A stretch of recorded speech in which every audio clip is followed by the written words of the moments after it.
Tudo bem? Eu sou Marcos Tosi e seja bem-vindo à última análise da Gazeta do Povo. A nossa proposta aqui, como você já sabe, é ir além da análise superficial do noticiário. A gente quer aprofundar temas de relevância para os rumos do país através de um debate racional, inteligente e civilizado. E hoje temos aqui no estúdio o Francisco Escorcim e o Guilherme Kilter. Tudo bem, Chico? Tudo bem, boa noite. Guilherme? Boa noite, tudo certo.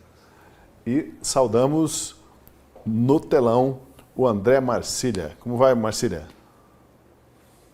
Boa noite, Tosi, Escorcim, Kilter. Olha, já antecipadamente me desculpo com vocês que eu tô com uma gripe danada, então de vez em quando vocês ouvirão uma tosse no fundo ou eu me esquivando aqui do microfone para poder me refugiar num canto e exercer a minha solitária gripe.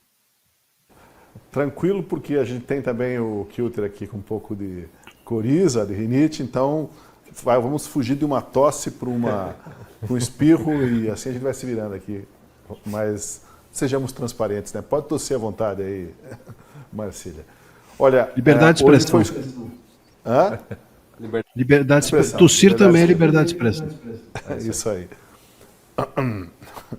Olha só, normalmente nesses dias a gente tem começado com a participação dos correspondentes da Gazeta do Povo lá em Roma, no Conclave, mas hoje eles vão entrar um pouquinho mais tarde, vão estar aqui sim, o Márcio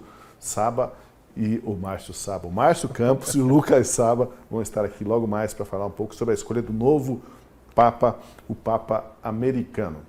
Bom, o assunto do último análise de hoje é o embate entre os três poderes do país para ver quem que manda mais. Exatamente, quem manda mais? STF, o Legislativo, o Executivo.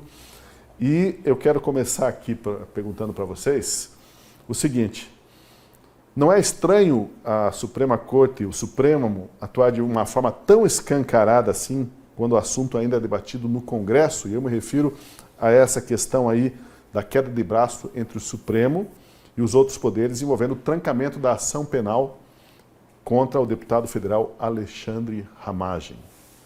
Kilter. Bom, bem. Não, eu entendo que existe sim essa separação entre os poderes e é claramente um desequilíbrio, né? A questão não é qual dos poderes manda mais no Brasil, é qual dos ministros, ao meu ver. Esse é o verdadeiro debate, né, que existe. É o Alexandre de Moraes, é o Gilmar Mendes, é o Barroso, por ser presidente. Qual deles manda mais? Porque é nítido, é óbvio, que hoje existe uma supremacia do Supremo Tribunal Federal, no sentido literal da palavra, não só do simbólico, de mandar no Brasil e fazer essas determinações. Por quê? Porque passa por cima, principalmente, o Legislativo é o maior atropelado, aquele que faz as leis, que representa o povo, que está lá para aprovar o que deve ser aprovado, reprovar o que não deve ser aprovado, conforme a vontade popular. Esse é o principal a ser tratorado. Porque é só o Randolph pegar a votação que ele perde, protocola uma ação lá no Supremo e reverte. Pronto, acabou.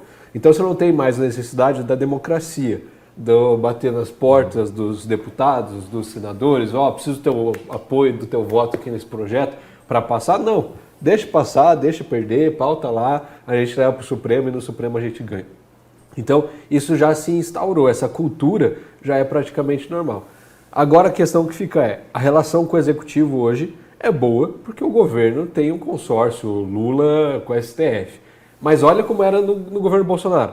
Gilmar Mendes foi na entrevista da Roda Viva e disse claramente, com todas as letras, que o Supremo Tribunal Federal atrapalhava o Bolsonaro, o governo Bolsonaro, mas que atrapalhava no bom sentido. Ele fez essa ressalva, porque, claro, eles são os bonzinhos, os salvadores da pátria. Então atrapalhava, sim, atrapalhava. Dava 48 horas para se explicar sobre tudo, pedia uma resposta sobre qualquer coisa, mandava comprar respirador, Era o executivo também na época. Hoje você vê um Supremo Tribunal Federal que dá um pouco mais de liberdade para o governo Lula atuar ali na sua área. Então, hoje, ao meu ver, existe esse desbalanceamento, melhor me explicando, mas a questão que fica é, de fato, qual desses ministros hoje exerce mais influência? Essa ação do Ramagem é interessante, porque o inquérito veio do Alexandre de Moraes. Ele que arrola todo mundo lá, processa todo mundo, é o acusador, é o juiz, é a vítima, é tudo. Mas o Zanin falou que não pode eles usarem lá o artigo 53 da Constituição para assustar essa ação penal. Não, não pode, porque já foi cometido antes os crimes, supostamente, que o Ramagem foi acusado, foram cometidos antes dele tomar posse. Então, você já vê aí todos os outros ministros entrando nesse debate. A questão, na verdade, de fato, que a gente tem que discutir é como controlar o Supremo. Ao meu ver, esse é o grande ponto hoje. Porque o trancamento da ação que foi votado no Congresso, né, teve mais de 300 votos favoráveis. E, de repente, o Zanin se manifestou, tinha mandado um ofício lá falando assim, olha, não adianta vocês aprovarem isso porque nós vamos dar como inconstitucional. Mas aí, não são nos autos que eles devem se manifestar, Scorsin? Eu concordo com o Kilter, quer dizer, já não é mais estranho nada disso, né? Até uma certa normalização. E eu confesso, eu estava lendo o roteiro e já faz algumas vezes, até fui revisitar algumas das crônicas, as colunas que eu escrevi sobre o STF. Eu não tenho mais conseguido falar sobre o STF, ou escrever, ou dizer qualquer coisa, dentro das 4 linhas de uma certa racionalidade, né, de uma certa lógica do Estado Democrático de Direito. Então, quer dizer, a primeira turma, através do Zanin, que é seu presidente, mandar um ofício para avisar a Câmara, assim, ó, não vote porque vai dar ruim para vocês, é aquela coisa assim, o campo de jogo já não tem as 4 linhas. Então, os limites você já não sabe exatamente quais eles são. E aí, então, quando você vai lidar no campo da possibilidade, o que dá conta da possibilidade é a ficção, né? Então, dos últimos tempos, até quem me acompanha, sabe, eu escrevi algumas pecinhas de teatro com o STF, alguns contos meio distópicos, e no meio deles até achei um que até quis trazer aqui para o programa, porque até que eu quero contribuir com o STF. Eu quero passar do ponto da gente responder perguntas do qual é o limite, o que faz, o que não faz, para aceitar a nova condição, na qual é eles que mandam mesmo, né? E eu tinha feito uma proposta de nova Constituição Federal, porque nós temos que chegar em algum momento em isso ficar no papel, né? Então hoje, por exemplo, me permita aqui só para fazer essa sugestão, até para passar para o Marcília, que é o nosso especialista, hoje o nosso artigo 1º, né, ele coloca lá que o nosso Estado Democrático de Direito tem como fundamentos 5 coisas, né, em 5 incisos. Soberania, cidadania, dignidade da pessoa humana, valores sociais do trabalho, da livre iniciativa e o pluralismo político. A gente poderia resumir isso muito mais facilmente hoje em dia, né? O Estado juristocrático de direito tem como fundamento um inciso único, que é o Supremo Tribunal Federal. Ponto, né? O parágrafo único desse artigo 1º diz assim: todo poder emana do povo que o exerce por meio de representantes eleitos ou diretamente nos termos dessa Constituição, como é o caso do nosso querido Guilherme Kilter. A gente pode mudar para todo poder emana dos ministros do Supremo Tribunal Federal, que exercem por meio de si mesmos, nos termos dessa Constituição. A rigor, eu acho que a gente não precisaria nem de artigo 2º. Né? Seria uma Constituição ecologicamente correta, atualizada para os tempos modernos, porque ela cabe num print, né? Facilita para você fazer os ofícios via WhatsApp, né? Esteja preso e bota a Constituição, fica muito mais fácil. Né? Então eu acho que assim, é melhor a gente sair da fase do estranhamento para a aceitação, que dói menos, e tentar ajudar o STF a deixar as coisas cada vez mais claras e escancaradas. Né? Porque tem uma coisa que eu acho que é legal desse ofício do Ramagem, que é aquele típico documento que livro de história adora. Né? Lá, quem sabe um dia, quando as coisas se normalizarem, esse tipo de ofício, espero, seja trabalhado nas faculdades de Direito, assim como é um AI-5, esses decretos quando se estabelece algum golpe militar. Eu vou ficar com essa minha sugestão aqui, eu vou para a ficção. Eu não sei se o Marcília votaria comigo nessa constituinte aí, mas essa seria a minha proposta. Simplificar as coisas, Marcília, e colocar os pingos nos is, desculpa a expressão aí, tomando emprestado de outros aí. Pois é. Olha, eu entendo que a gente tenha que passar antes por um momento de confronto entre os poderes. Não adianta se a gente passa por uma nova constituinte, ou se a gente passa nesse momento por uma reforma do judiciário, a gente vai de novo entregar ao mau intérprete a possibilidade de jogar fora a boa receita. É que nem você pegar um cozinheiro ruim e entregar para ele uma boa receita. Você vai lá no melhor restaurante da cidade, pega aquele prato que você mais gosta, receita nos trinques e entrega para um mau cozinheiro. Ele vai fazer daquela receita o que ele bem entender, e provavelmente um prato péssimo igual aos outros que ele já faz. E é isso. Não adianta a gente fazer uma boa lei, não adianta a gente ter uma nova constituinte e entregar aos intérpretes, que são os nossos ministros do STF, a incapacidade de fazerem uma boa interpretação a respeito desses temas.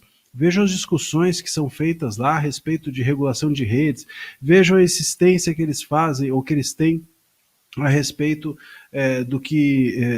de debates, como a gente até estava conversando ontem, a respeito de limites da liberdade de expressão, de se pode ou não pode chamar disso ou daquilo, enfim, debates pobres, debates áridos, pouco técnicos, parece mais um papo de botequim muitas vezes do que uma sessão da corte.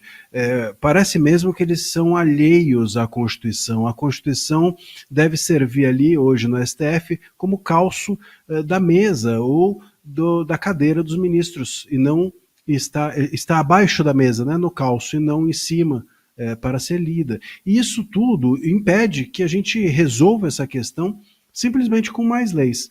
Penso que precisa ter um confronto mesmo entre os poderes, no sentido de eles compreenderem que não dá para a gente seguir assim. Essa questão do ramagem é muito interessante, porque onde isso vai dar? Para mim, essa é a grande questão. Eles vão, com certeza, julgar a decisão da Câmara inconstitucional. O próprio Zanin já tinha dado um ofício, aquele ofício não foi feito pelo Zanin apenas, então eles vão julgar a decisão da Câmara inconstitucional. Beleza, e aí? O que a Câmara vai fazer? O que o Congresso vai fazer com isso? Eles poderiam, por exemplo, trucar. Vamos então pautar a anistia. E aí o STF vai julgar também inconstitucional a anistia. Então, inconstitucional passou a ser tudo aquilo que não é da vontade dos ministros. E o que a gente faz com isso? Bom, a gente precisa então criar no país um confronto suficiente para que os ministros não acreditem que possam tanto. Senão, não há estrutura legal capaz de segurar o STF. Se eles não forem contidos pelos demais poderes para além da lei, num confronto político mesmo, não há lei que segure, porque toda lei é passível de interpretação e toda interpretação está nas mãos dos ministros. Pois é, nunca é demais lembrar que esse trancamento da ação penal contra o Alexandre Ramagem foi decidido por 314 votos. É muita coisa, né? Para, de repente, um ou outro ministro... Do Centrão. Exato. O Centrão votou em peso. É muito relevante, quer dizer, tirando ali os caçabistas, mas o Centrão votou em peso. Isso, e a gente teve depois, ontem nas ruas, o pessoal pela anistia numa quarta-feira de tarde. Então, assim, são pautas que estão movimentando a sociedade. E aí, até onde o STF vai querer governar isolado? E não só o Centrão, né? O próprio Hugo Mota falou que o judiciário está se metendo em tudo. O Hugo Mota, que até agora estava bem quietinho em relação ao STF, ao judiciário, até porque o STF tinha aberto investigação contra o pai dele, né? Ali no caso da prefeitura, etc. Então, a gente está começando a ver que sabe uma reação, né? Isso aí é aquela história de esticar a corda, né? Estica demais a corda, arrisca arrebentar. Mas olha só, o presidente do Supremo, o ministro Luiz Roberto Barroso, discorda que ele e os colegas estejam se excedendo nas suas atribuições. Veja o que ele disse recentemente. Não é o Supremo que se mete em tudo, é o arranjo institucional brasileiro que faz com que o Supremo tenha que se envolver em diversos temas. E tudo que envolve crime tem grande atenção midiática, e o Supremo tem também grande cobertura por causa dessa competência. Palavras do Barroso. Agora eu pergunto, em que medida o Barroso tem razão quando diz que o arranjo institucional brasileiro dá ao STF esse poder de se meter em tudo? Será que aí, sem querer, o Barroso acertou na análise? Nós somos uma juristocracia devidamente arranjada institucionalmente? Scorsin. Eu vou concordar com ele. Eu vou concordar com ele mesmo. E ver nisso um problema, né? E por isso mesmo a atuação do Supremo, o fato de estar parecendo que o Supremo está fazendo, é justamente porque o arranjo institucional não está funcionando. A coisa passou do ponto e passou do limite. O que significa dizer que o nosso problema, além de ser político, além de ser pontual, conjuntural, ele é um problema estrutural, né? A depender das circunstâncias do país, políticas, culturais, sociais, a gente vai sempre chegar neste ponto no qual o STF vai se meter em tudo para tentar segurar as pontas, porque no arranjo da Constituição esse poder foi dado, né? A nossa Constituição Federal, é bom lembrar, né? Eu estava até conversando com um amigo meu que é pescador, eu não sou muito de pesca, mas ele fez uma analogia comigo que eu falei assim, você tem muita razão no que você está falando. Porque ele falou assim, a Constituição Federal ela foi feita como se fosse rede de arrasto. A rede de arrasto é aquela, você bota aquela rede e vai passando no mar, no rio e vai levando tudo, né? E junta tudo e depois você vê o que sobra. A nossa Constituição, ela apanhou tudo que tinha para tentar fazer um acordão de todas as correntes possíveis e cabe de tudo naquela Constituição. Aquela Constituição tem, sei lá, 80% dela deveria ser lei, não exatamente Constituição Federal. Mas se tentou unir o que não se une de maneira alguma, o que não se coaduna de maneira alguma. O que significa dizer que o problema foi plantado, né? E a gente está colhendo um desses problemas agora. A atuação agora, e aí essa foi a metáfora que ele fez muito sentido. Por exemplo, agora nós estamos no ponto em que a pesca é feita com acho que é uma rede de esmalha, uma coisa assim, que é aquela rede que você simplesmente deixa ela passiva. Você coloca ela no rio, coloca ela no mar, e como é que ele se prende? O próprio movimento dos peixes, dos bichos ali que estão, vão se prender na rede. E ele falou assim, nós estamos nesse ponto, entendeu? Nós somos peixes. Veio a rede, fez tudo aquilo e agora eles botam a redinha parada, só esperando a movimentação. E a gente se perde ali dentro. Então, de fato, tem um arranjo institucional, né, que faz com que, permita com que o STF de fato possa intervir em várias coisas, o que não justifica a intervenção que eles estão fazendo, porque para fazer intervenção precisa ter uma justificativa e uma fundamentação lógica e jurídica que eles não têm. A coisa já está no ponto da distopia completa, né? Quando a gente pega uma decisão do Alexandre de Moraes com um monte de caps lock, ponto de exclamação, né? Liberdade de expressão, mas liberdade de agressão. Parece que ele está gritando sozinho, gritando sozinho em casa, né? Quer dizer, quando a gente chegou nesse ponto assim, a gente já extrapolou completamente até o problema desse arranjo estrutural e institucional, né? Quer dizer, aquela coisa assim, até o arranjo já não funciona mais. Então não é que o arranjo está justificando, o próprio arranjo já é o reflexo, ou se revela o problema que a gente tem, cujo buraco é muito mais embaixo. E no frigir dos ovos vai levar a gente a ter que ou uma nova Constituição, ou uma baita de uma reforma constitucional, que vai ter que exigir uma presença de congressistas com uma capacidade e uma consciência, que eu acho mais difícil ter isso do que a gente fazer uma nova Constituição mesmo. A gente está falando da fraqueza das instituições, né?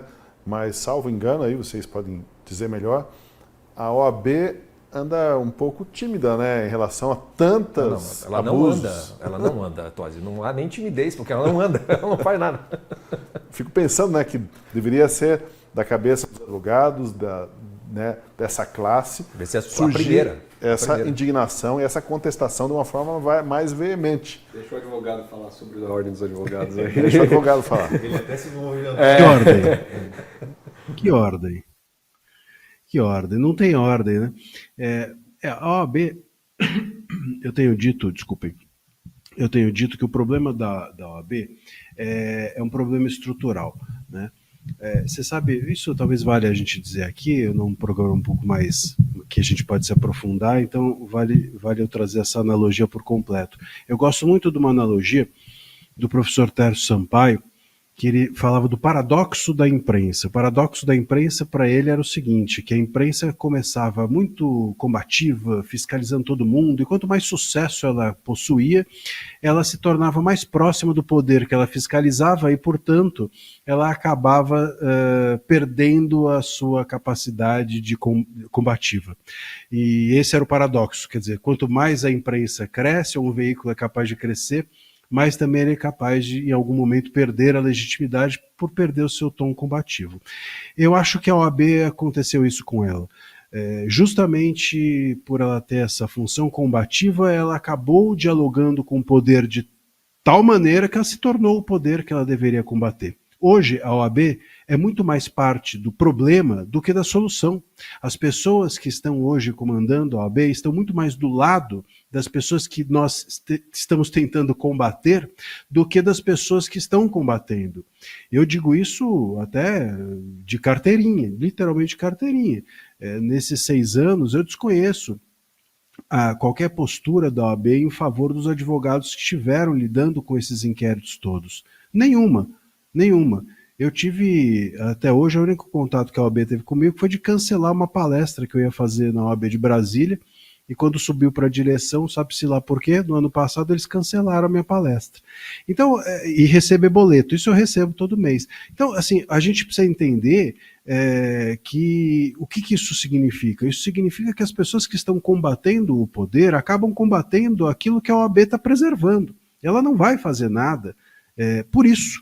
porque não é do interesse dela mais fazer. E com isso há um paradoxo aqui também da OAB, porque ela perde a sua função, que é justamente a de ser um órgão auxiliar do combate dos advogados. Quem advoga num país como o Brasil, em que o poder é totalmente estratificado, a gente abre a Constituição, tá lá, o advogado é essencial para a justiça, tudo balela, advogado é a única profissão que está na Constituição, balela, advogado, Ministério Público e juízes não têm hierarquia entre eles, balela, a gente sabe que não é assim, não precisa nem ser juiz, você vai na delegacia, o delegado te trata mal, em geral. Então, claro, estou generalizando, ótimos delegados, enfim, meu cumprimento a eles, eu não estou falando de uma forma total, mas em geral é assim. Então, num país como esse, em que o poder é totalmente estratificado, ser advogado é combater todo dia o poder. E esse poder, portanto, não pode ser a OAB. A OAB tem que estar do lado de quem está combatendo. Ela não estará, porque ela se perdeu nesse caminho. Hoje, ela faz mais parte, repito, do problema do que da solução. Guilherme, você já fala, a gente vai aproveitar o momento agora que temos o link feito lá com Roma, na Itália, onde hoje saiu a escolha do Papa, para surpresa de muitos que talvez achassem que poderia demorar mais, e também um Papa pela primeira vez americano, e está o Lucas Saba com a gente aqui no telão já. Vamos lá para Roma, e eu já começo perguntando para o Lucas Saba. Será que o Trump sabia, Lucas, alguma coisa sobre o novo Papa? Porque ele andou se vestindo de Papa um dia desse, né? Um americano, né? O presidente americano vestido de Papa, e não é que saiu um Papa americano mesmo? Primeira vez na história. Boa noite, boa noite a todos que nos assistem. O sinal ainda oscila aqui, porque ainda tem jornalistas na Praça São Pedro. Aqui já aliás, quase sexta-feira, aliás, já né? Quase 1h da manhã. Dá uma olhada, mostrando aqui em primeira mão, o jornal. O Vaticano já publicou o primeiro jornal com a foto do Habemus Papa, agora ele, Leão XIV, dá uma olhada aqui, esse que é um periódico que sai aqui 6 vezes por semana, então já temos o primeiro, como é aqui, agradecendo o colega jornalista que me emprestou o jornal. Bom, a questão é a seguinte, Tosi, temos um novo Papa, por ser americano, então já foi batizado de Lion, né?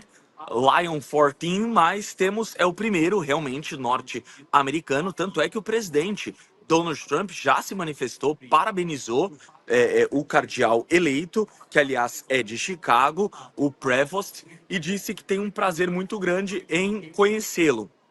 Agora fica aquela questão, quando o Papa irá aos Estados Unidos? Por exemplo, Francisco, em 12 anos de papado, nunca retornou. Ele era arcebispo de Buenos Aires, ali na Argentina, nunca retornou, né?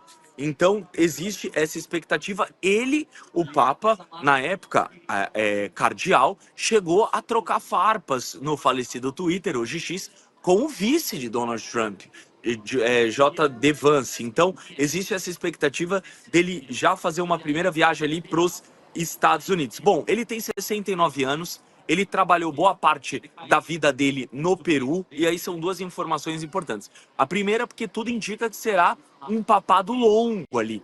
De repente, passando Bento, passando Francisco, porque se ele tem 69 anos e os últimos papas chegaram ali pelo menos na casa dos 85, nós estamos falando aí de pelo menos 15, 16, 17 anos de papado, né? Ele não é tempo que ficou João Paulo II, que foram 27 anos, mas já é um tempo considerável, o seu quase sentado ali na cadeira, no trono de Pedro, homem escolhido por Cristo para edificar a igreja.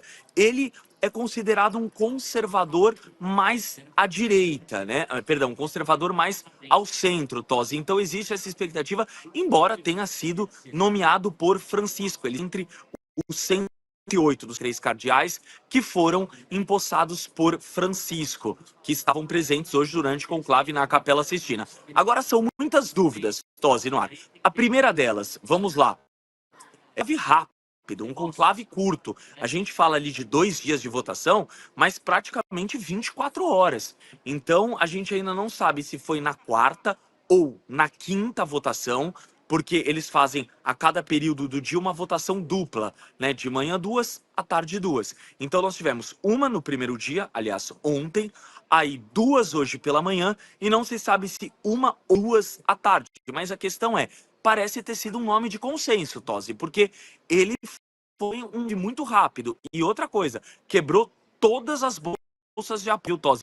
Porque, levantamento, uma empresa, uma consultoria financeira americana, apenas 1% dos católicos apostavam nele, né, no Cardeal de Chicago. Então, assim, todos os favoritos caíram. Aqui, o que corre aqui, né, nos bastidores, é que entre os favoritos ninguém conseguia ultrapassar uma barreira de votos, e para ser eleito ele precisa de 89, algo que parece que o cardeal, agora eleito Papa Leão XIV, conseguiu muito rapidamente e fez um discurso já forte. Não foi considerado um discurso genérico. Ele já fez algumas críticas, agradeceu Francisco por 2 vezes, deixou claro isso, falou que é um filho de São Francisco, disse que o mal não prevalecerá, pregou a paz, o amor entre a humanidade, e agora ficamos na expectativa. Vale lembrar quem foi o último leão que a igreja teve, o Leão 13, né? Sem falar de leão do imposto de renda, pelo amor de Deus, nada aí da dupla Simone Tebet e Fernando Haddad por aqui no Vaticano. Mas foi alguém responsável justamente por algumas questões tradicionais ali, que hoje tem na igreja. Então, ele deve ser um papa tradicional, já em tentas muito diferente do que tinha sido Francisco. Já voltou a usar as mesmas vestimentas que utilizaram João II e o próprio Bento XVI. Então, há uma expectativa de um papado, de um pontífice mais alinhado aos concílios. Obrigado, Lucas Saba. Tenha uma boa estada aí, segue o teu trabalho, a gente acompanha tudo na Gazeta do Povo, os nossos espectadores também acompanham as tuas participações e do Márcio Campos aqui. Bom trabalho, bom descanso para você aí em Roma. Olha, voltando então ao nosso tema aqui, aliás, falando um pouquinho do Papa, né, Leão 14 ou 14, Guilherme? A gente estava brincando o dia desse, era 14 ou 14? Não, 14. Eu falo 14. Vocês falam 14? 4. As duas formas estão corretas. Temos o nosso professor de português também, que pode até tirar onde essa a gente dúvida. saiba, as duas são corretas. As duas são corretas. E você sabe que, inclusive, na grafia, né, existe a grafia 14, né, CA, e que, salvo engano aqui, que eu não seja desmentido, vou até procurar, mas salvo engano também é correto. Exato, tantas reformas ortográficas que o que importa é que é o 14º Leão, Papa, o Papa 14. Bom, voltando aí à questão então do nosso programa hoje, no caso do trancamento da ação penal contra o deputado Alexandre Ramagem, repetindo, a decisão da Câmara foi 315 votos, 315 contra 143. Foi uma lavada. O recado do Judiciário, no entanto, foi o seguinte: olha, vocês ganham, mas não levam. A última palavra é nossa. Pelo menos é isso que dá para se depreender do que fez o ministro Cristiano Zanin ao mandar um ofício à Câmara alertando que o trancamento da ação penal contra a Ramagem seria inconstitucional. E, de novo, a gente fala, né, o Zanin não deveria se manifestar apenas nos autos, né, o STF fazendo política é o novo normal, deveríamos simplificar a Constituição e colocar as coisas assim, ó, quem manda são eles. Mas, repetindo esses mais de 300 votos, né, esse é um argumento forte para dizer assim, pera lá, alto lá, né, os deputados não estão aqui também somente como vaquinhas de presépio, Kilter. Você acha que, de certa forma, a resposta dos deputados pode ser interpretada assim? Interpretar, a gente pode interpretar como a gente quiser, né, Tosi? Mas a questão é, os ministros vão interpretar da mesma forma? Eu acho que não. Então, no fim, a interpretação de quem que vale? Porque, como a gente estava falando sobre os dispositivos da Constituição, né? Eu penso que, pelo fato, é claro que o Marcília, que é o advogado aqui, o direito e tudo mais, pode elaborar mais, mas como a nossa Constituição tem muitos direitos a zelar e o Tribunal Constitucional a interpretá-los, tudo pode ser interpretado como um direito violado. Então, por exemplo, quando eu tenho o caso da homofobia, não, porque existe a lei do racismo, e se eu pegar aqui e interpretar, eu posso interpretar que isso viola o direito humano, né, da dignidade humana, uma ofensa contra a sexualidade de alguém, eu amplio esse entendimento. Mesma coisa do aborto. Existe uma lei contra o aborto e tal, mas eu entendo que a saúde da mulher também é um direito à saúde, então essa lei, como ela está hoje, ela fere esse direito, então eu posso aumentar essa interpretação e mudar esse entendimento. Então tudo se faz não mais a partir de lei, mas a partir de entendimento, de interpretações.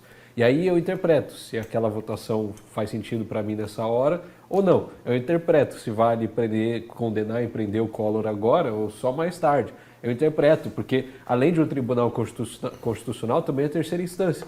Então, além do Supremo Tribunal, avaliar se algo é constitucional ou não, se determinada lei é constitucional ou é inconstitucional, ele também vai julgar casos criminais, penais, que estejam lá, né, que o pessoal vai recorrendo, ou até que tem o foro privilegiado. Então, é muito poder acumulado ali, e daí vem essa fala do Barroso, de que não, a Constituição, né, nós temos esse arranjo porque é o que a gente tem que fazer desse jeito. Então, eu acredito que sim, que o Barroso tem razão quando ele fala isso, de que a Constituição dá para eles essa margem, esse campo inteiro para eles interpretarem como quiserem, mas eu acredito que é feito da forma errada. Como você falou, eles poderiam respeitar a lei da magistratura, por que vai se manifestar fora dos autos? Eu gosto muito de acompanhar o André nos tweets que ele faz, porque ele vai listando os absurdos e os erros cometidos pelo STF e você até esquece. Fala, putz, é verdade, ele não poderia dar entrevista, né? Nossa, é verdade, como que ele se manifestou sem ter sido provocado? Nossa, a gente se acostumou tanto que a gente vai esquecendo. Então é normal dar entrevista, é normal responder ao Congresso, é normal ir lá e falar que venceu o bolsonarismo, é normal, e a gente se acostumou. Porque, assim, a minha análise, em grande parte, é por culpa dos senadores, que usam da sabatina, não usam da sabatina, na verdade. Ali é quando você poderia fazer escrutínio se aquela pessoa indicada pelo presidente de fato tem a competência para assumir um cargo. Porque se o cara não é um magistrado de carreira, se o cara era advogado de não sei quem, se o cara é um comunista de plantão e foi indicado por pura ideologia e não tem a menor competência para isso, algum dos senadores da sabatina devia falar, não, peraí, esse cara não pode. Não é? Então olha só essa imagem, a gente vai projetar uma imagem aqui, veja que bonito. Numa reportagem da Gazeta do Povo, estão ali, né, o Barroso conversando com os presidentes do Senado e da Câmara, só faltou o Lula mesmo para completar essa harmonia aparente ali. Essa imagem ilustra um editorial da Gazeta desta semana que fala sobre a deformação das instituições nacionais. Uma das deformações seria a forma de indicação dos ministros, como pontuou o Guilherme, e do controle sobre as condutas deles. Em caso de desvios, os ministros do STF são julgados pelo Senado. No entanto, esses mesmos ministros são incumbidos de processar, julgar e condenar os senadores. Veja o que diz um trecho do editorial da Gazeta. Basta isso para que todo o edifício lógico, jurídico e político desmorone. Sujeitos... Estou lá. Sujeitos a serem a qualquer momento alvo de processos e julgamentos na corte, senadores e deputados se mostram bem pouco dispostos a criar qualquer tipo de atrito com os ministros do STF. Exemplo disso são as sabatinas. Na história recente do Brasil, nenhum nome indicado à corte foi barrado pelos senadores, mesmo nos casos em que era evidente a necessidade de fazê-lo em nome da saúde e independência das instituições. E aí eu pergunto para vocês concordam com essa disfuncionalidade? Eu julgo você me julga e aí de repente estamos em empates e o Senado não se mexe, não faz nada. Faz mais de 100 anos que o Senado não rejeita uma indicação para o STF. Aconteceu lá na época do Floriano Peixoto ainda. Marcília. Pode ser Marcília, vamos lá com Marcília.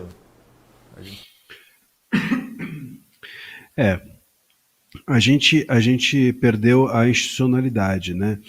Questões, então, como essas rejeições de indicação, como nós levamos sabatinas a sério, a possibilidade de que as autoridades sejam questionadas, tudo isso virou um converscote de bastidores hoje dentro do Brasil. Então, é muito complicado.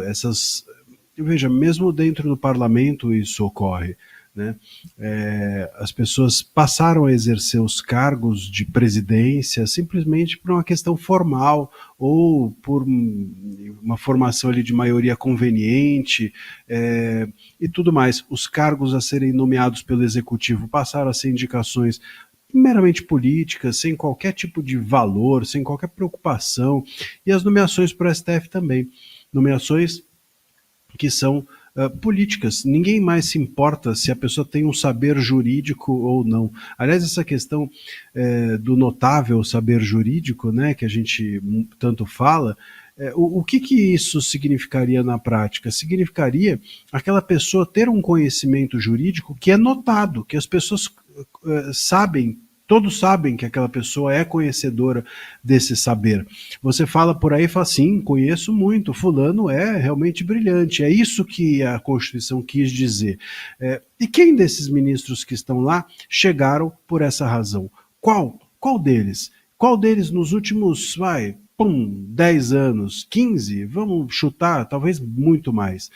Então, nós passamos apenas a tratar nomeação para cargos públicos, cargos de relevo, como questões burocráticas ou formais meramente, não nos importarmos com o conteúdo. As sabatinas do Senado também passaram a ser dessa forma. Essa última do Dino, eu acho que foi até a mais constrangedora. Ele foi nomeado antes de começar a sabatina. Ele foi aprovado antes de começar a sabatina e essas informações correram à imprensa. Ninguém teve sequer constrangimento de dizer isso ou mostrar, como o Kilter estava dizendo, né? Lembrar que isso é um absurdo e que está errado. Se você vai para os Estados Unidos, por exemplo, as sabatinas de ministros são eventos televisionados, eventos públicos interessantíssimos. Os ministros fazem campanhas para serem nomeados, são entrevistados pelas TVs, perguntam-se a eles a respeito de questões relevantes, põe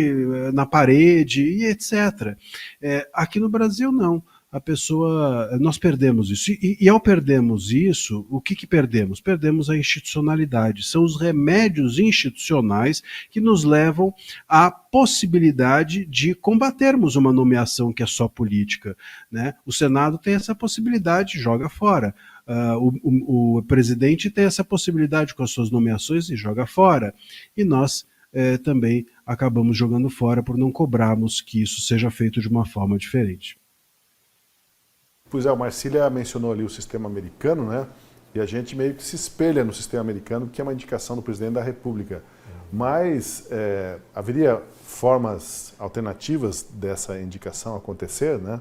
De nomear ao Supremo, porque até antes, como lembrou o Marcília, talvez os indicados ao Supremo eram notáveis conhecedores do direito e pessoas não ligadas necessariamente à atividade político-partidária, né? Como um advogado do PT, por exemplo, ou um ministro que era do PCdoB e ativista. Depois, esse tipo de contexto aí foi esquecido, foi deixado de lado, essa busca de pessoas mais imparciais, menos político-partidárias. Haveria uma alternativa, vocês imaginam, para se escolher um ministro que não fosse o dedo do presidente e os seus interesses particulares e pessoais? Você tem uma sugestão? Eu tenho, que se respeite a lei, né? A lei já prevê notório saber jurídico e reputação ilibada, é só a sabatina fazer valer. Então, a indicação pelo presidente eu não acho ruim necessariamente. Eu acho ruim que não se avalie a indicação do presidente. É claro que, naturalmente, o presidente vai indicar que ele tem mais afinidade. Agora, quem tem que julgar se essa indicação compete ou não ao Supremo Tribunal Federal entrar lá, deve ser os senadores. É por isso que a gente fala do esvaziamento da sabatina. É claro que o presidente vai agir nos interesses de quem o elegeu. O Lula não vai colocar lá um ministro terrivelmente evangélico. E o Bolsonaro não vai colocar lá um ministro comunista. É óbvio, eles vão representar quem os escolheu. Agora, quem tem que julgar se esse ministro terrivelmente evangélico e esse ministro comunista estão aptos a entrarem no Supremo Tribunal Federal é a sabatina do Senado, que deve avaliar os requisitos constitucionais da reputação ilibada e o notório saber jurídico. Se o cara não tem notório saber jurídico, muito menos a reputação ilibada, ele não deve entrar no Supremo Tribunal Federal. Na composição atual, a gente só tem um ex-juiz, que é o Fux. O resto não é. O Dino também era. O Dino foi juiz, não foi juiz. É verdade, é verdade. Ele saiu, virou político. Tá certo.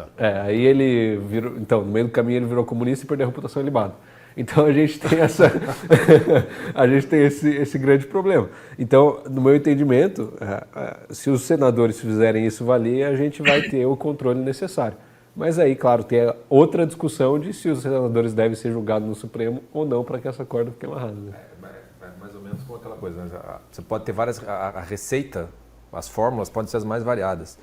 Mas se o cozinheiro... Depende do cozinheiro que vai fazer a receita, dos ingredientes com que você vai fazer essa receita. Né? Então, o problema é de postura, né? E concordo com o Guilherme. Essa fórmula que nós temos hoje é melhor ou não é?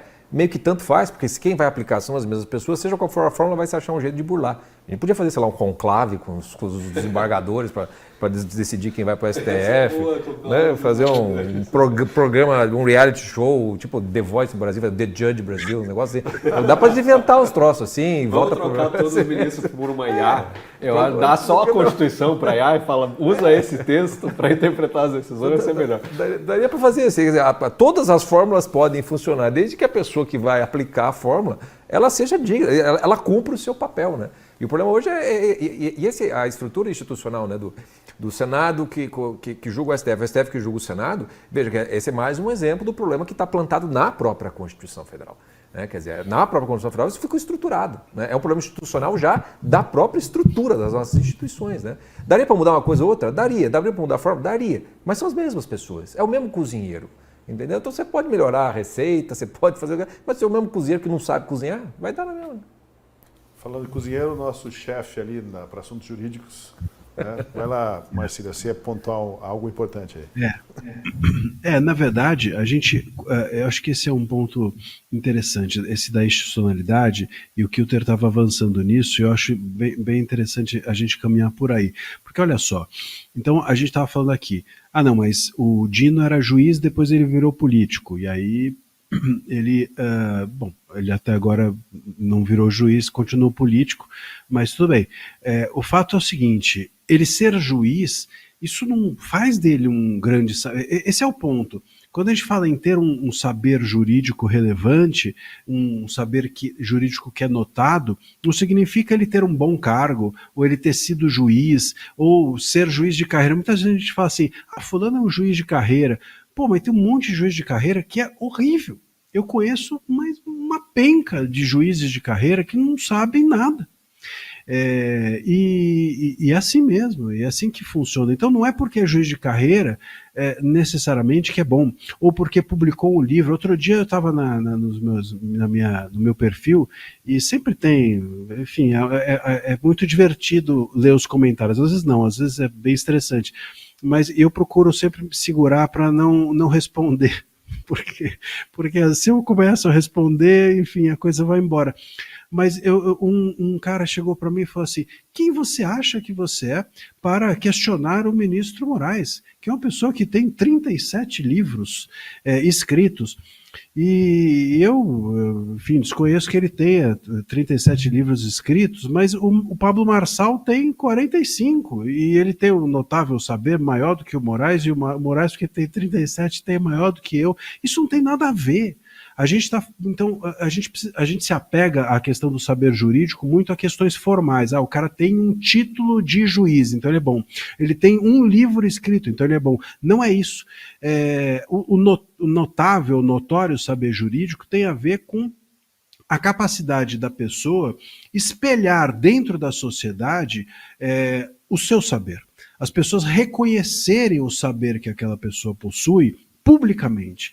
É disso que a gente está falando. E quem dessas pessoas lá tem isso? Nenhuma, ao contrário, todas elas, quando vão aos microfones, elas demonstram a sua falta de saber, a sua incapacidade jurídica total. Então, isso é que é o problema. E aí a gente entra nisso, a gente vai perdendo a institucionalidade. O que quer dizer, então, o saber jurídico que é público? O que quer dizer uma sabatina? Qual é o sentido dessas coisas?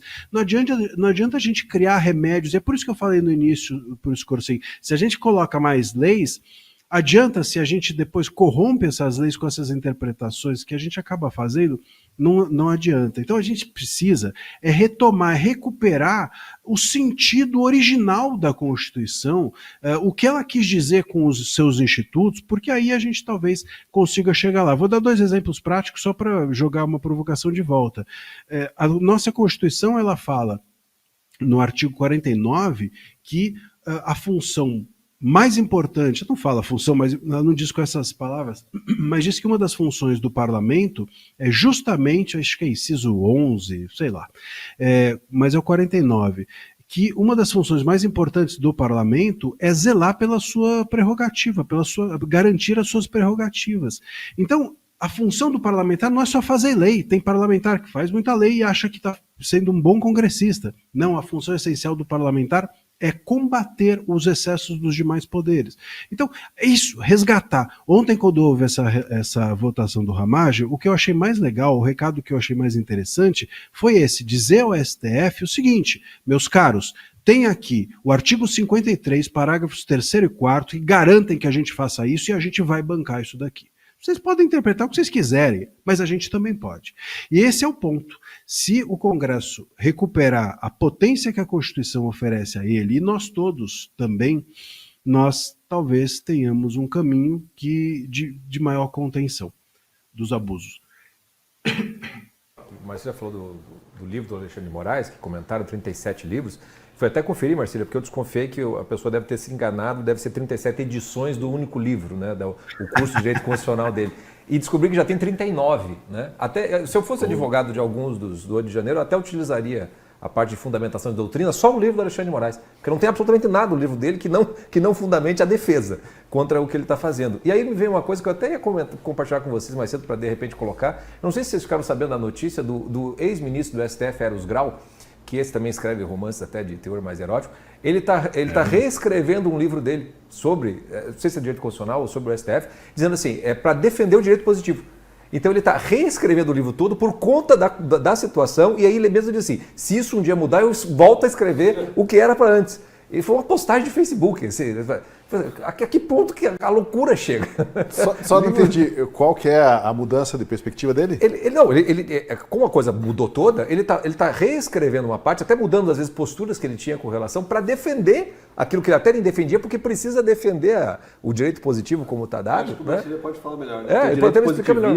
E o neoconstitucionalismo Constitucionalismo, defendido assim. pelo Barroso. E que o neoconstitucionalismo abrange mais o entendimento, que você pode ampliar a interpretação das leis da constitucionalidade, enquanto o positivismo fica restrito ao texto da lei. Ele mudou para poder defender o direito positivo agora e falou assim, se um dia a gente consertar isso, eu volto a defender as outras coisas. Algo mais ou menos assim. Porque a gente tinha, né, o positivismo muito, muito lembrado pelos estudantes, keyesiano, né, enfim, daquela coisa muito rigorosa da lei, e isso era visto como algo, ou passou a ser visto com o tempo como uma coisa meio cafona, assim, quase, porque, afinal de contas, a lei não dá conta de tudo, o importante é o intérprete. O intérprete, ele é capaz de pegar a lei fria e aplicar ao caso concreto e fazer valer a justiça. Então isso passou a ser um instrumento muito mais saboroso para os advogados, para os juízes, para os juristas. O problema é que isso, sobretudo, foi cooptado muito pela esquerda, né, como o estado de bem-estar social e etc., para a promoção do bem-estar social, e isso foi uma pauta muito politizada, e os juízes entraram muito nessa. Eu preciso, com a minha decisão, gerar o bem-estar. Eu vou dar um exemplo prático de como isso funciona no Brasil. É um exemplo muito, muito interessante, porque as pessoas vão achar ótimo o que o judiciário faz, mas eu vou primeiro falar. Vejam em relação aos planos de saúde. Dentro do Brasil, você pode ter um plano de saúde, o plano de saúde pode ser bom ou ruim, não importa. Você entra com uma ação, o juiz vai te dar uma liminar para você poder se internar, para você poder seguir o tratamento, não tenha dúvida, vai sair uma decisão. E isso, embora seja bom, porque os planos de saúde realmente eles são muitas vezes picaretas, vamos dizer assim, mas é uma decisão que não está na lei. Eles dão com o coração, vamos dizer assim. Então, isso passou a se tornar um abuso. E esse abuso hoje se tornou intolerável. O STF levou isso às últimas consequências, a ponto de jogar fora a lei. Não mais eles sequer partem da lei. A gente viu outro dia, essa semana, o ministro Gilmar Mendes dizendo que, no caso do golpe, eles agiram por conta do dever de ação que a Constituição entrega a eles. Que dever de ação? Não existe dever de ação nenhum. Isso não está na Constituição. O ministro Gilmar Mendes tirou isso da onde? O dever de inércia está na Constituição, que é justamente o contrário, que é o judiciário aguardar ser provocado. E que é o que o Barroso disse aí nessa notícia que vocês trouxeram agora há pouco, que a culpa não é deles, eles são provocados. Também não é verdade, porque eles são provocados, mas eles não precisam aceitar toda a provocação. Senão eu preciso achar que todo mundo que passa na rua e me xinga, eu tenho que brigar. Não, eles podem ser provocados e falar, isso não é assunto meu, isso é assunto do Congresso, eu não vou julgar isso, não vou julgar aquilo. Mas eles compram todas as provocações que eles fazem.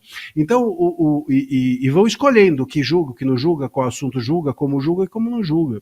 Então, isso é que talvez tenha levado o Eros Grau a repensar a sua visão de mundo, de que é preciso, novamente, a gente olhar para o texto da lei, e não partir do texto da lei achando que você é um justiceiro, que você simplesmente vai vai virar uma espécie de Dom Quixote do judiciário, tendo como Sancho Panza a Constituição. Nesse sentido da provocação, Tosi, eu acho muito interessante, estava assistindo um documentário sobre esse tema antes da gente vir para cá, e um ministro do STF, esqueci o nome dele, foi indicado pelo FHC, ele falou que depois da Constituinte de 88, era muito comum ter logo depois que a Constituição foi otorgada, tinha um senador que pegava todas as decisões, todas as leis aprovadas que ele era contra, e ele entrava com uma DI.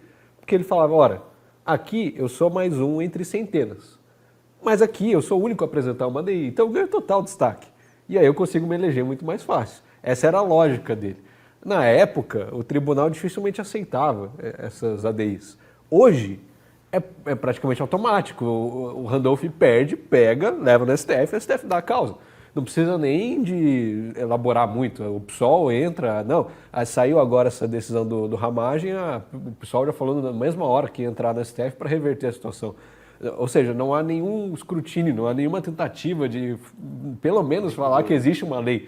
Né? Não, a gente vai fazer, daí vocês que se danem. Pode ter os 300, 400, que seja 500 votos, a gente vai pegar, levar lá para os Aninho e o Dino vão canetar e vocês estão lascados. Então, eles já não escondem nem um pouco mais. Então, essa questão da provocação é muito interessante, porque a partir do momento que o ministro perde o rigor da lei, perde esse zelo pelo texto legal e passa a agir como um político e não mais como um ministro que preza pela lei, mas sim como alguém com interesses partidários, políticos e ideológicos, ele está pouco se lixando se ele foi provocado devidamente ou não, se aquilo é legal, é constitucional ou não, ele só vai querer fazer valer a vontade dele, do grupo dele. E é isso que a gente tem visto acontecendo, essas provocações. Bom, eu quero agora abrir aquele parênteses especial para convidar você, nosso espectador, a se tornar assinante da Gazeta. Clique no link que você encontra na descrição, no chat, ou use o QR Code na tela e entre para uma comunidade que já reúne 150 mil pessoas satisfeitas com um jornalismo de qualidade baseado em 33 convicções e princípios.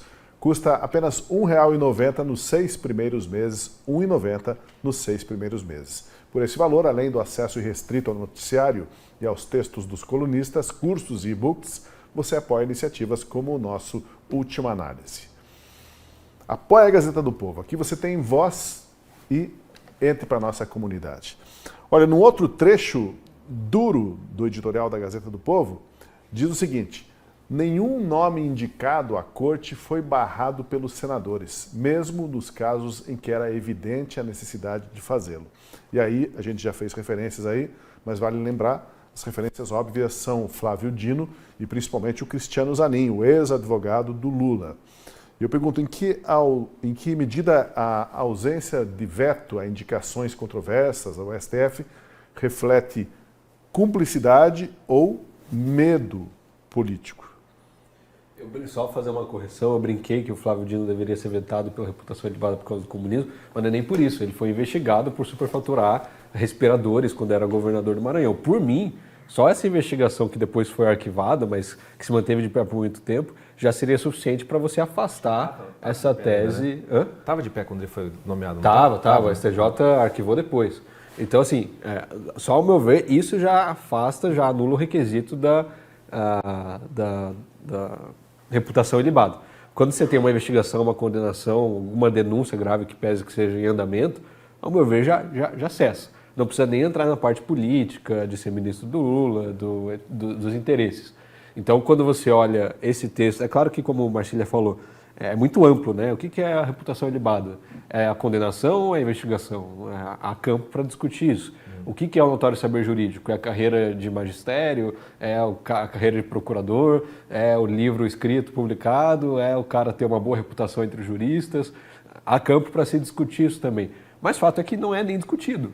Assim, quando você vê uma sabatina do Supremo, eu acompanhei muito essa última sabatina do Dino, fiquei até às 2 da manhã levantando os nomes de cada um dos senadores que votaram a favor, que votaram contra, que esconderam o voto, que não declararam publicamente.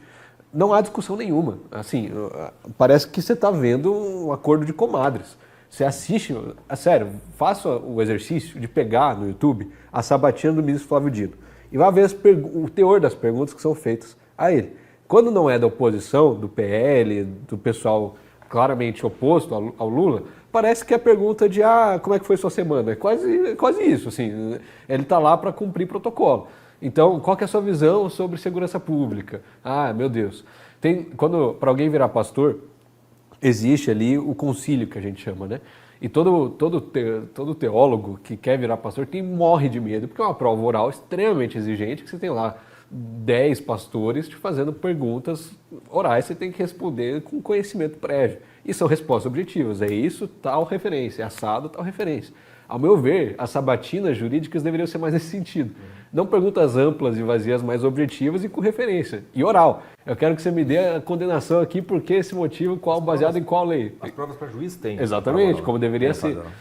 Mas você não vê isso até porque, claro, muito despreparo dos próprios senadores, né? Mas, enfim, a gente daí pode entrar em outro campo de discussão. Ao meu ver, a gente faz valer a sabatina. Se tivesse senadores mais interessados em fazer valer isso, seria bem interessante. Eu acho que a resposta para essa pergunta está dada na conversa que a gente teve um pouco antes, né? Desse problema não se cumpre, né, o dever, né, que é a fórmula de indicação passando pela sabatina. Mas tem uma coisa que eu acho que também é interessante da gente pontuar, é que o Zanin e o Dino são os casos mais recentes, mas a mim me parece, o Marcília pode me corrigir se eu estiver errado, mas me parece que um dos pontos que a gente teve, assim, a gente já rasgou as vestes da aparência de que a gente está fazendo uma sabatina de notório saber jurídico ou qualquer coisa que valha. Particularmente quando Dias Toffoli foi nomeado. Quando Dias Toffoli foi nomeado, que já era advogado do PT, que também já tinha todos esses problemas, era notório que ele não tinha saber jurídico. Era notório que não tinha absolutamente nada disso. Você não tinha como... A partir do momento que Dias Toffoli é nomeado e é aceito pelo Senado, eu posso ser ministro. Qualquer pessoa pode ser ministro. E por isso mesmo você estabelece uma espécie de jurisprudência. Assim, se o Dias Toffoli foi nomeado e foi aceito, por exemplo, o Fachin que veio depois, é obrigação aceitar o Fachin. Em termos de notório saber jurídico, não tem nem como comparar. Em termos de carreira, não tem como você discutir isso. Porque você fica sem parâmetro. As próprias sabatinas tinham que estabelecer o critério para que a gente possa ter uma noção do qual é o saber jurídico notório que a gente precisa ter minimamente, até para que futuros presidentes possam fazer indicação. Quando o Dias Toffoli é indicado e é aceito daquela maneira, acabou os próprios critérios. Você rasga as vestes. Aí você chega no ponto, como o Marcília bem lembrou, o Flávio Dino já tinha sido a notícia de que ele já tinha sido aprovado antes da sabatina acabar. Quer dizer, rasgou as vestes, é um puro teatro daquilo tudo, quando as coisas já estão decididas nos bastidores, né? E você sabe que é uma coisa interessante, né? Desculpe. O Zanin, eu tive uma vez um processo contra o Zanin, não contra o Zanin, mas o Zanin era advogado da outra parte. Acho até que era do Lula. Era do Lula o caso. E o Zanin, ele recorreu, ele perdeu em primeira instância, ele recorreu para o tribunal errado. E aí ele perdeu em segunda instância também, porque o caso foi para o tribunal que não era o correto. Então, esse é o saber jurídico.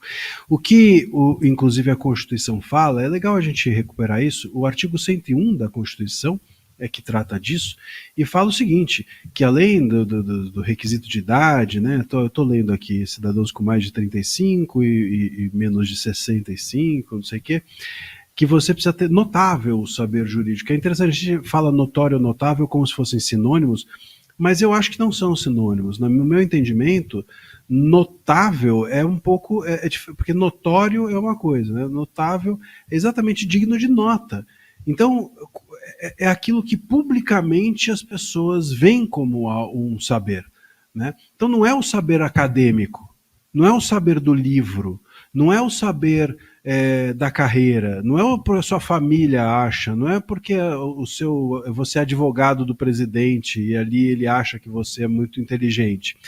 Não é porque um ministro chorou quando você falou-se da sua ao se referir a você como advogado, como aconteceu no caso do Zanin, com o choro do Gilmar. Não é isso. É quando publicamente você é notável. O seu saber é notável para todo mundo. E esse é um ponto que a gente não exige. A gente não exige por quê? Porque a gente está não lendo. A gente não está lendo o artigo. Vocês percebem? Reputação ilibada. Pô, o que é ilibada? Sai perguntando aí para esses senadores todos que fizeram essa sabatina do Dino. Eu duvido. Eu queria chegar para os senadores aí na sabatina do Dino e falar assim, o que é ilibada? Pô, 80%. Fala aí, Kilter. Não iam saber o que é ilibada. Fala, debate pronto. Fala aí, o que é ilibada? Talvez não saibam o que é reputação. É interessante, né? É que o Tiririca não poderia responder que ele é deputado, mas eu acho que o Romário é um bom exemplo. Bom, então assim, é aquilo que a gente falou, a gente vai perdendo a institucionalidade por se desapegar dos instrumentos que a gente tem para ancorar o nosso entendimento sobre o que deve fazer do país. E esse é um problema muito sério. Então e eu concordo com os Corsinho nesse sentido, realmente, o Toffoli abriu a porteira para o pior, né? Porque o Toffoli claramente era uma pessoa que não tinha um conhecimento nem acadêmico, nem teórico e nem prático. Porque ele tinha advogado ali para o PT e etc., mas era uma pessoa muito mais ligada à amizade e etc. Então, enfim, a gente não pode nem aqui dizer, não vale nem a pena a gente ficar escarafunchando o saber ou não saber dos ministros, porque todo mundo vê e sabe, é meio intuitivo. Tem gente que bate o olho, você pode não ter o conhecimento jurídico, mas você bate o olho na forma como a pessoa fala, no comportamento dela, na maneira como ela se explana, e você sabe que aquela pessoa está sabendo ou não do que está falando, se está ali meio perdido ou se está ali com conhecimento de causa, como a gente fala. Então, isso se perdeu. E dali para frente, eu creio que criou-se uma jurisprudência, como o Scorsin falou, de você, primeiro, porque antigamente sempre se olhava, lógico, você não vai nomear uma pessoa que você odeia. Claro, eu também não faria isso. Eu sou presidente da República, vou nomear meu inimigo para o STF. Claro que eu não vou fazer isso. Mas eu não vou nomear alguém só porque é meu amigo. Ou não vou colocar esse requisito em primeiro lugar. E a partir do Toffoli isso passou a acontecer. E abriu-se a porteira para que isso ocorresse, por exemplo, com o Zanin, por exemplo, com o Dino. Ah, mas o Dino foi juiz. Sim, mas veja, o Dino viveu na política há tanto tempo. Ontem a gente viu aí esse negócio dele falando de que ele do ladrão e não sei o que lá. Enfim, umas discussões, do ponto de vista teórico, fracas. O Dino não é há muito tempo alguém ligado ao direito, é muito mais um personagem hoje da política. E assim foi. Então, perdemos a institucionalidade, nós todos, não apenas o STF. Tem uma meia-culpa que a gente deve fazer nisso. Nós todos, a mídia, a classe jurídica, a OAB, como a gente falou no início,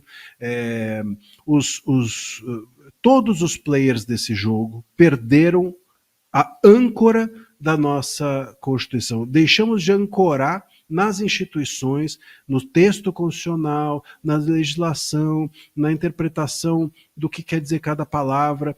Pô, o artigo 53 que a gente mencionou em relação à imunidade parlamentar, os caras pegam quaisquer palavras invioláveis e relativizam. E os parlamentares permitiram que isso acontecesse. Então, nós todos fomos abrindo mão da institucionalidade e deu no que deu. A gente está falando dos pontos frágeis das nossas instituições, né? E aí dá para também colocar outro ponto interessante, a concentração de poder nas mãos dos presidentes do Senado e da Câmara, como alerta o editorial da Gazeta do Povo. Uma CPI ou uma CPMI do roubo ao INSS só avança se o Hugo Mota ou o Davi Alcolumbre quiserem. E eu pergunto, quais são os riscos de permitir que um único parlamentar controle a pauta legislativa, pauta nacional? Esse modelo é compatível com um regime verdadeiramente democrático? Tem lá 200 e poucos deputados que assinam alguma coisa, mas espera lá que quem é o dono da gaveta, que pode abrir ou fechar essa gaveta, ou é o Hugo Mota ou é o Davi Alcolumbre. Parece que é uma fragilidade da nossa democracia esse tipo de processo, né? Esse tipo de encaminhamento das coisas. Tosi, eu fui descobrindo ao longo desses humildes 4 meses de mandato que toda Casa de Leis tem um regimento interno ali, um regulamento que deve ser seguido, né? Enfim, a gente estuda muito, lê, pode fazer isso, não pode fazer aquilo, tal prazo para isso, tal prazo para isso. Só que ao longo desse tempo você vai descobrindo que não serve para nada, muitas vezes, assim, serve mais para protocolo, mas o que é político, CPI, nomeação de cargo, mesa executiva, mesa diretor, é tudo político, apesar que tenha ali a sua descrição no regimento. Aparência. Então, quando a gente sobe o nível, né, saindo de uma Câmara meramente municipal e vai para a federal, só a estadual aqui a gente já teria um outro baita exemplo de como é politizado, né? Por exemplo, aqui na LEP, você tem um limite de CPIs que podem ser protocoladas para que uma seja de fato instaurada. Começa a legislatura, o grupo que foi eleito para a presidência já protocola 4. E deixa só espaço para uma, para que daí eles escolham qual vai ser essa uma, entendeu? Então tem uma série de formas de você burlar isso.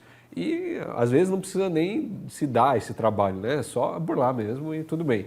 Então, ao meu ver, esse poder exacerbado do Hugo Mota e do Alcolumbre deveria ser barrado na eleição de presidente da Câmara. E tem espaço para isso. É ali que deve ocorrer essa disputa de poder, essa queda de braço, que a direita e a oposição escolheu não fazer nessa última eleição. Se assumiram como derrotados, vamos apoiar o Hugo Mota porque ele vai ganhar de qualquer jeito, vamos apoiar o Alcolumbre porque ele vai ganhar de qualquer jeito, não vamos apoiar o Marcel que está se lançando lá, não vamos apoiar o Girão que está se lançando aqui, porque a gente não tem a menor chance. Só que aí quando você não tem a menor chance, o que o cara que você apoia vai fazer? Vai te descartar. Se ele não precisa de você para ser eleito e você admite isso publicamente, e você não faz o menor esforço para se opor a ele, quando você chegar lá, obviamente, ele não vai fazer o menor trabalho para que a sua vontade seja aceita dentro do grupo. Então, o que a gente faz minimamente é uma oposição. E a oposição escolheu não ser oposição dessa vez. É claro que dizem que tinha um acordo pela anistia, não sei o quê, que sabe Deus, quem sabe desse acordo, o que está escrito, se é que está escrito, se é um acordo de cavalheiros com o Mota, que foi suspenso pelo STF, ou o que acontece nos bastidores. Acontece isso, ninguém sabe. E aí, quando ninguém sabe, você fica na mão de quem? Do povo que não é, fica na mão do STF. Eu acho que tem 2 pontos que eu acho que vale a pena, né? Quando a gente para pensar, quais são os riscos disso, né? Risco é aquilo que é antes de acontecer, né? E a gente já está em algo que não é mais risco, a coisa já aconteceu. A concentração de poder é muito evidente. E, de novo, a gente volta para aquele problema, é estrutural, porque eles não estão indo contra a lei, né? Tá dado esse poder a eles para utilizar dessa maneira, ainda que aqui e acolá você pode dar uma mascarar isso de uma outra maneira. Mas existe uma outra coisa também, que é o exemplo dado pelo próprio STF, né? Quer dizer, a caneta que tem tinta, ela também está sem limites. Então, o que o Hugo Mota e o Alcolumbre estão fazendo é algo que eles ficam muito à vontade para fazer. Porque em comparação com o que um Alexandre de Moraes fez, com o que o Zanin fez agora, mandar como presidente da turma, etc e tal, é literalmente assim, pode fazer porque tem permissão, dá para você segurar o tranco na base do poder que você tem de fazer essas coisas, né? A própria, o fato do Hugo Mota não pautar a pauta da anistia com os requerimentos das emergências, tudo conforme assim, sempre foi assim.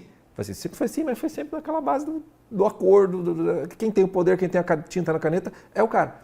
E nós estamos vivendo uma época na qual a concentração de poder é a verdadeira lei, no final das contas, né? São os caras que daí, claro, viajam com o presidente Lula para fora do país, para a China, passam dias dentro de avião, dentro de hotéis, em jantares. Porque os poderes em têm que ser negociações. harmônicos entre si, Tosi. Então, é uma forma de se manter a harmonia. A gente fala, né, mas, Marcília, dá a impressão de que a coisa é tudo meio combinada, né? A gente fica tentando decifrar tudo isso. E você sabe que... Eu vou dar um exemplo aqui prático, que talvez seja interessante para essa discussão. Uma vez eu advoguei por um grupo musical, e era uma dupla, né? E eles simplesmente não se falavam, eles se odiavam. Provavelmente até hoje se odeiam. Então todo mundo da empresa, que entrava na empresa, de alguma maneira ficava dividido. Então ia para um, ia para outro, iam criando clubinhos dentro da empresa, de um e outro, porque havia esse racha. E isso eu creio que aconteça também no Estado. Quando a gente tem esse tipo de concentração indevida do poder apenas em uma pessoa, ou em duas, não importa, mas quando isso não é delegado, acontece que as pessoas vão entendendo, as pessoas outras que vão chegando no poder, que vão entrando no poder, os novos vereadores, os novos deputados, os novos congressistas, os novos ministros do STF, vão começando a entender como aquilo funciona, e aí eles têm que tomar uma decisão. Ou eu enfrento isso daqui e me ferro, e vou provavelmente ficar isolado, ou eu entro nesse jogo. E esse é o grande problema. Né? Então, por exemplo, no exemplo que eu dei, né, ficou difícil conseguir advogar adequadamente se existia esse racha, porque as coisas não estavam postas adequadamente, tinha uma concentração demais ali de poder, e essa discussão consumia toda a possibilidade de que o resto fosse feito. Isso acontece hoje dentro do Congresso, isso acontece hoje dentro do STF, as pessoas entram lá e não conseguem trabalhar, não conseguem fazer o seu trabalho. Por quê? Porque nós temos as discussões todas voltadas para uma queda de braço entre quem está com o taco de beisebol na mão, quem tem o poder, quem vai exercer o poder mais que o outro. Nada mais poderoso, nenhum sinal maior de que, enfim, você entendeu o exercício do seu poder quando você não precisa demonstrá-lo.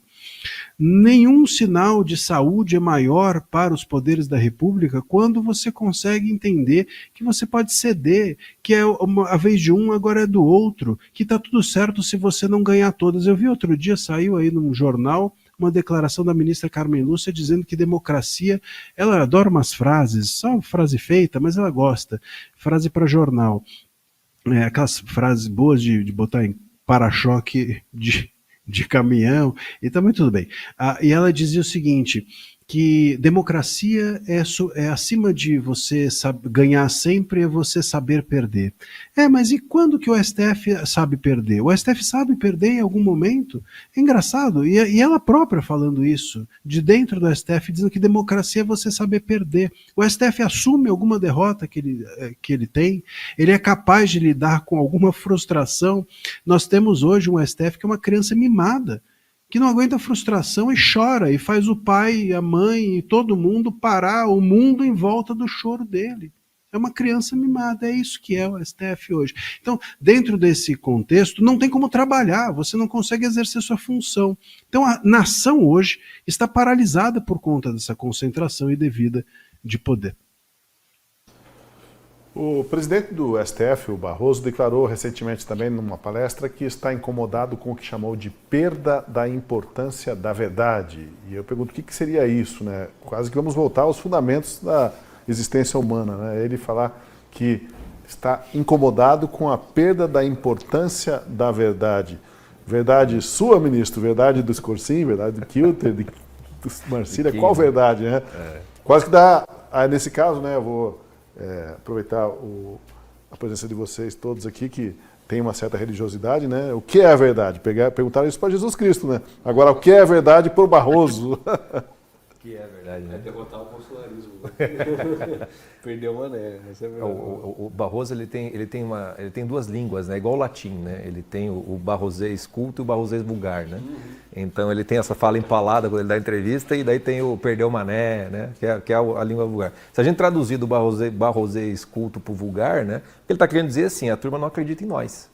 Entendeu? A turma não está acreditando no que nós estamos falando, porque obviamente a perda da confiança na verdade é perda da confiança naquilo que eles estão dizendo, não exatamente na verdade. O problema não é de confiança na verdade, o problema é de honestidade intelectual, de honestidade moral, no final das contas, né?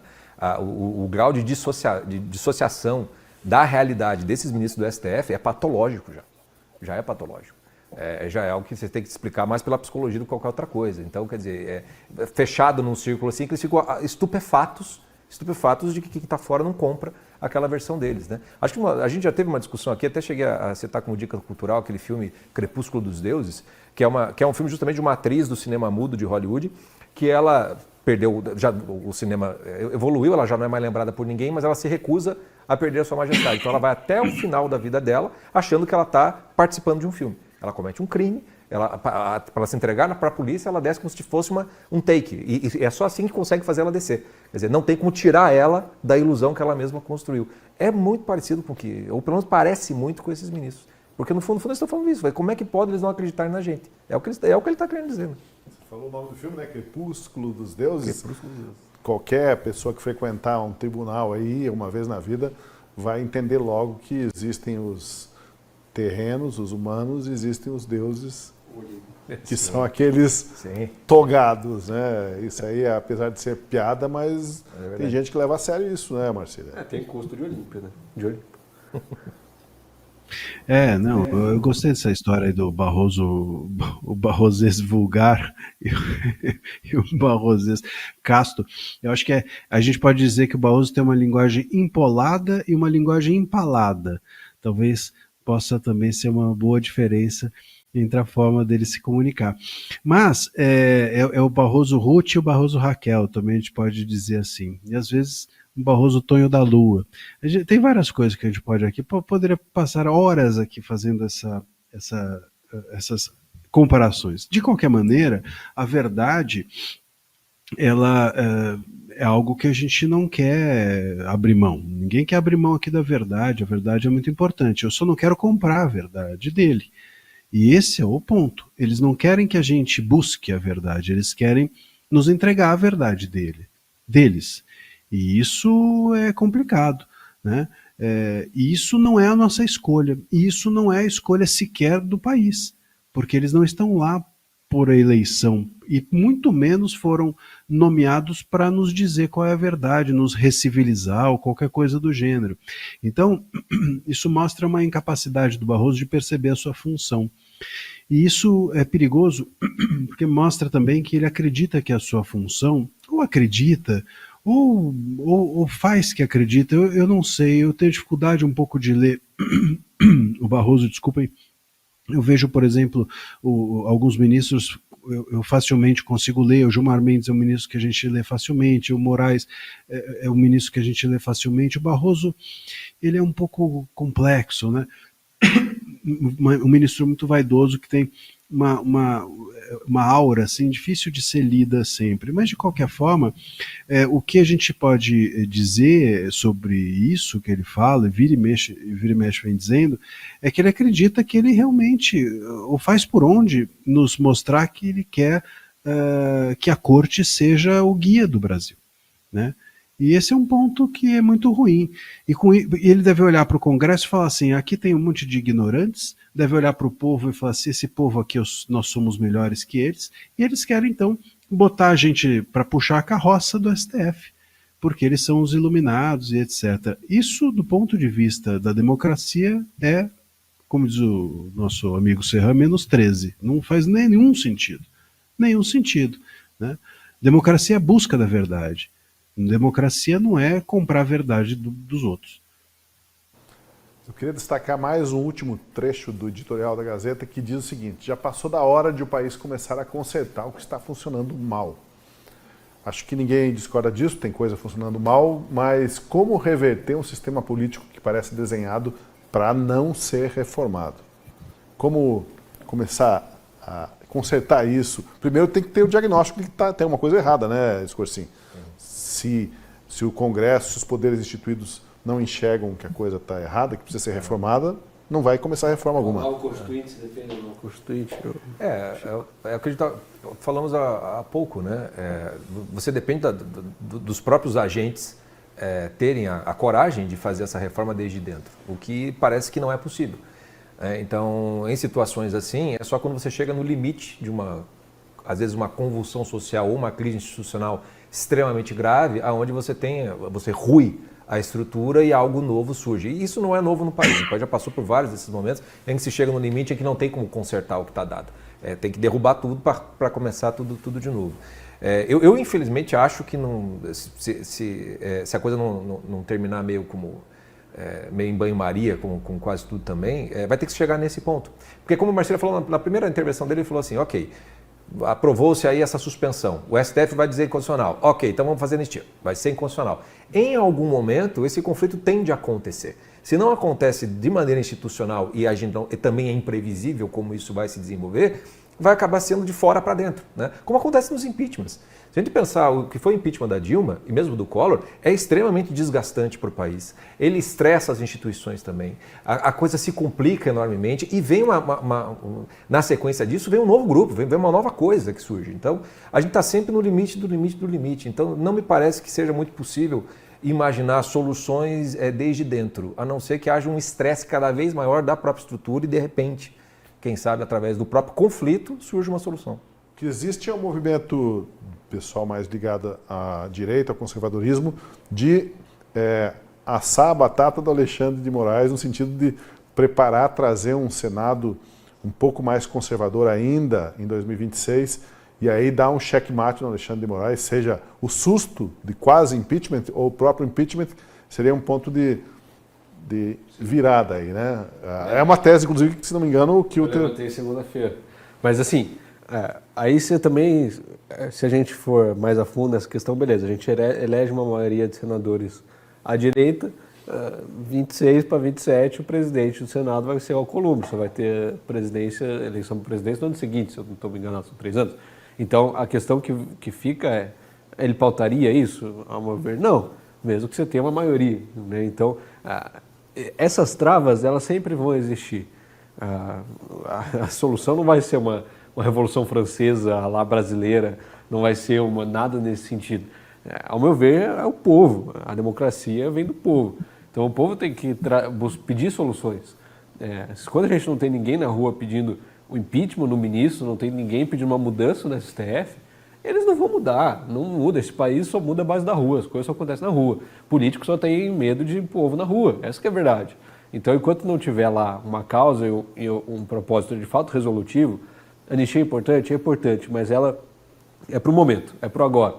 Se não tiver nada para um tempo maior, para de fato resolver nesse sentido, não vai adiantar nada. Deixa eu colocar uma questão aqui. Houve um tempo no país em que as coisas se moviam ou não se moviam em função de greves, né?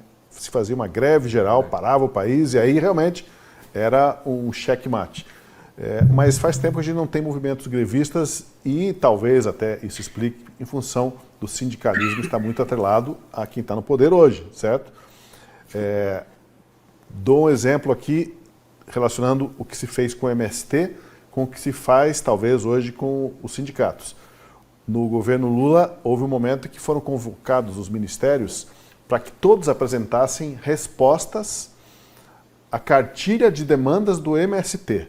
O governo mobilizou todos os seus ministérios, os vários escalões, para vamos responder tudo o que o MST está pleiteando e quero satisfações de cada um de vocês sobre o que foi feito e o que não foi feito. Eu imagino que deve ter tido uma cartilha de respostas aos sindicatos, né? Porque daí esses sindicatos acabaram, né, se esbaldando aí com recursos do governo, descontos do INSS, etc. e tal. Então, assim, greve geral não se fala mais, mas voltando ao que eu coloquei, houve um tempo que eram as greves gerais que causavam esse momento de... O equivalente da direita foi os caminhoneiros, quando eles quase pararam ali, mas também isso não... Depois nunca mutou mais, todo né? mundo, prendeu alguns, Quem financiou o ônibus também foi multado. Sim, mas aí era um interesse setorial, específico de uma categoria. Eu me refiro a uma greve geral no sentido Do país, mais né? amplo, do país sim. descontente, a população Todo mundo parar, descontente, né? Todo mundo parar. Acho que se perdeu essa setorização um pouco também, né? A capacidade de mobilização mudou, talvez. As redes sociais também mudaram um pouco essa dinâmica. Verdade. Bom, a gente está encaminhando para o fim do programa. Eu queria saber de vocês se vocês têm algumas indicações, e até antes de indicações, algum assunto do noticiário aí que não deve passar batido. A gente já falou do Papa, né, com a intervenção lá do Lucas Saba de Roma. Alguma outra coisa do que está fervendo no noticiário aí que vocês queriam comentar? Eu tenho. Tenho duas, na verdade. As duas fui eu que fiz. Não vou deixar passar batido. Meio suspeito. A justiça deu 48 horas para o governo se manifestar a respeito do escândalo do INSS. Uma ação protocolada por mim e pelo Nicolas. Está correndo o tempo, né? Então vamos ver o que diz o governo, o que diz o Carlos Lupe, que a gente também oficiou, e o próprio INSS. Acho que vai ser interessante, pela primeira vez, a justiça dando 48 horas para o governo Lula, né? A gente estava muito acostumado com isso no governo Bolsonaro. Quando saiu, eu dei risada. Falei, cara, que alegria, né? O feitiço se virando contra o feiticeiro. E a Janja, né? Foi lá para a Rússia, está se divertindo lá com o Lula, foi passear, sabe Deus o que ela vai fazer sozinha num avião que cabe 240 pessoas da FAB. Então a gente também entrou com uma ação popular lá, por improbidade administrativa, por conta dessas viagens dela com o avião da FAB, que não poderia, em tese, porque ela não tem cargo público, ainda mais desacompanhada do Lula. Então isso também saiu hoje na mídia. Veremos os próximos capítulos dessa história. Eu fico com o não passar batido dele. Gostei dos dois. Não deixa rabo para puxar que o Guilherme puxa. Puxa. Ele está a postos. Tamo aí, né? Ali, sobrou, ele chuta. O que não passa batido para você, Marcília? Eu tenho um não passa batido que até postei agora à noite nas minhas redes, num discurso do Boulos que ele fez ontem, dizendo que ele quer suspender a plataforma Discord. Então ele também entrou aí com um pedido, só que no caso é para censurar a plataforma. Então, como tem muito problema, e é engraçado que eu até fiz uma postagem listando 5 erros da fala do Boulos. E poderia listar muitos outros, mas 5 eu achei suficiente para o momento. E um deles é muito curioso, porque além de um pedido censório, né, então, porque há alguns crimes dentro da plataforma, eu peço para suspender toda a plataforma. Então eu vou punir todo mundo, quem está certo e quem está errado, quem usa para o bem e quem usa para o mal. Esse é o melhor exemplo de censura pela desproporcionalidade. Mas é muito curioso que no meio da fala dele, ele diz assim: a internet tem de deixar de ser uma terra sem lei. Nesse caso do Discord, os crimes cometidos lá só foram resolvidos porque a polícia conseguiu fazer as interceptações. Bom, mas espera aí, se a polícia conseguiu fazer a interceptação, não é uma terra sem lei. Eu nunca vi uma terra sem lei em que a polícia faz interceptações. Então, é curioso como... E esse é um vídeo que ele postou. Então, ele postou um vídeo que ele próprio não sustenta aquilo que ele diz. Não é ótimo? Essa não podia deixar de passar batido, embora seja muito recorrente o Boulos fazer pedidos censórios. Eu acho que não dá também para deixar passar batido, permitir essa intervenção minha aqui, o mapa do presidente do IBGE, né, o novo mapa mundi, de ponta cabeça ou de cabeça para baixo, para colocar o Brasil em destaque, como estamos hoje na comunidade internacional, o Brasil sensação para o mundo, como dizia o Barroso, viraram o mapa de ponta cabeça. Eu até fiz uma crônica aí brincando que capotaram o Brasil até no mapa, Marcília. Eu acho que colocaram o Brasil no lugar certo. A gente botou o Brasil de cabeça para baixo. Ele está no lugar em que ele sempre deveria estar. Parabenizo aí quem fez isso. Para fechar rapidamente, alguma dica aí para quem quiser se aprofundar no tema ou algo correlato? Eu deixo um romance famoso, não vou dizer que é clássico, porque é meio demais talvez, que é O Senhor das Moscas, do William Golding, cuja história são crianças que, um acidente de avião, eles ficam numa ilha e eles têm que construir instituições para eles poderem se autogovernar. E aquilo dá muito errado, né? Leva algumas semanas, chegam os soldados para resgatá-los e aquilo eles viraram do avesso, como seres humanos. É uma um belo retrato ficcional de quando você não tem pessoas, né, prontas, preparadas, moralmente à altura dos seus cargos e dos seus deveres, a coisa degringola. Então, a própria instituição criada por pessoas que não são capazes de mantê-las leva à disfunção. Eu tenho o terceiro episódio do documentário da Brasil Paralelo, A Crise dos Três Poderes, que eles tratam exatamente da questão do judiciário, do executivo, pós-88, pós-Constituição de 88. Bem interessante para quem quiser entender um pouco mais os problemas que a gente está vivendo e o embaraço constitucional e legal que a gente está passando.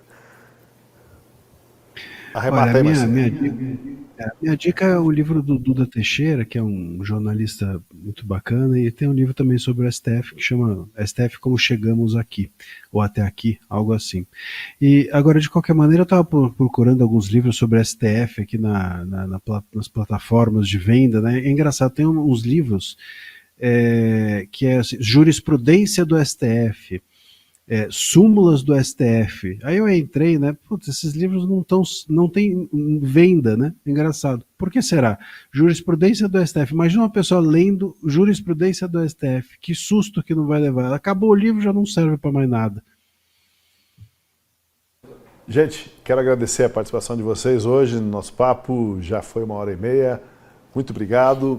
A gente se encontra novamente semana que vem, sempre Última Análise, de segunda a quinta-feira aqui no canal da Gazeta do Povo. Obrigado a você que ficou com a gente. Acompanhe todos os dias, segunda a quinta. Todos os dias não, segunda a quinta, Última Análise. Até o nosso próximo encontro.